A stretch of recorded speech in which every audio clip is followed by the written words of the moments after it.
Hi everyone, my name is Mrs. Hustedde, and I know you're all at home trying to figure out how to plan your time and your day and do things that best benefit your child. And so I thought I would give you some teacher hints. So first and foremost, the things that teachers can't control that you can control to help your student learn is being a great parent, right? The number one factor in student growth and development is parent involvement. Since you're here, I'm assuming you're all in, right? And that's what we need from parents, is to be all in. I'm super lucky that the students that I work for come from great families and they are working with their students all the time. And so I feel super lucky to be in an environment where everyone supports children. So great parenting, number one. Number two, great amount of sleep.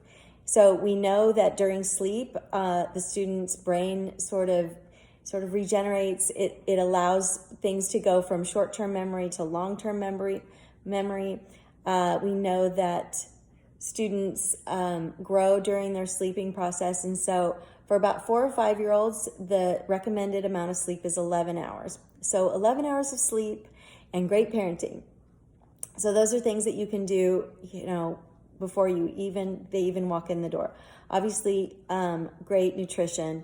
In the morning, we recommend lots of protein because carbs sort of run out about 9 o'clock. And so they need to come properly fed so that they have enough energy and that their fuel is sort of straight and it doesn't sort of drop them. And a lot of times cereal sort of does that.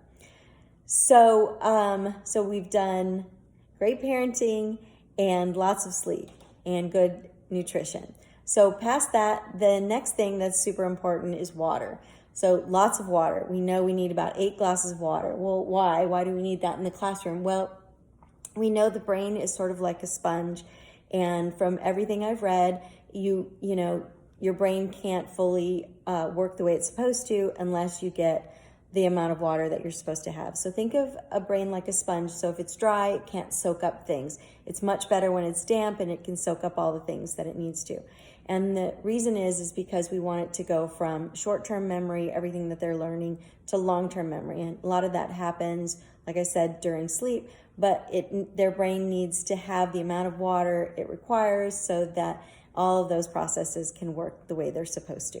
So things that we can't control is the amount of sleep they get, how great their parents are at home, and the amount of water that they're drinking at home, and the type of nutrition. So all of those things you are totally in control of all the time. Now on to teacher tricks. So the number one teacher trick that we all use and probably don't really even think about it is a schedule. A schedule is the beginning and the end of teaching when you think about it.